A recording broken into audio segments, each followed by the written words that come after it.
Şimdi kommentere karanlar buna sıra bir kommentere gelipti. Tandırınıza la dedi atı gitmi mi? Dep kommentere yazıp veripti. Bu tandır atacak olsa la deyişine karamıdı. Tandır kurup durup otayanıp durgan vaktinde mata veradi buna sıra. Bize tandırını onlaştıramız. Teyini kereşin üstüne koyup durup kereşini bir suya verenden ki tandır azgına lay deyedi. Şunu görüp kommentere yazıp veriyen buna sıramız. Tandırınız atı gitmi mi atadı kudep. Bize tandırımızda mesela otunu yakmin durup, soğanını urup, köp adama şunu detediydi, tandırın üzeri kuradı olmasa, 15 minut bir dursa su alıp, şunu baksa keyin atadı. O bize azımına laydı, yani o anı bana 3 minut duradı, 3 minutam, 2 minuta kamin, derini otek veremiz, o atmıydı.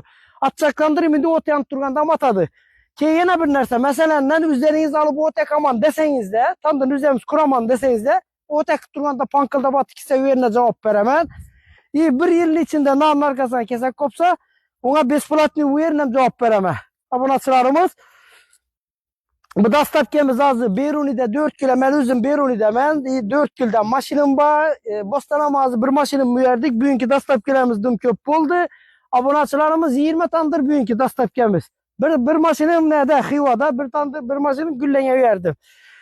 Tandırlarımıza cevap veremiz. İyi beni yanımda işlet durgan ballarım üzerine işine puxta, üzerine işine bir sıfatlı işledi. On ballarını alıp o aldı kaçtı diyen gap yok. Sizde tandırını ben üyerin adamlarıma tandırını kurduras da. İyi ben bir yapmasam ben cevap veremem. Bana telefon kılınlar. Size o andan korkup oturmanlar. Beni büyürüzüm.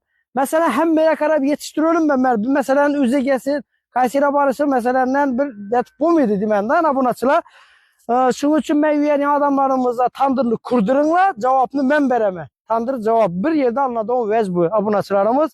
Şu videolarımıza şu befark bulmayı şu like'ını basıp ülkelere yönetip kanalı yangi bolsanız da abone bol koşunu unutmayınlar. Bize YouTube kanaldan boladı. YouTube kanala indi video caylap paramız. YouTube kanala ötüp göre öğretse. Serdar Burak deseniz de YouTube kanalı çıkadı. Sağ olun, selamet olun. Like basın.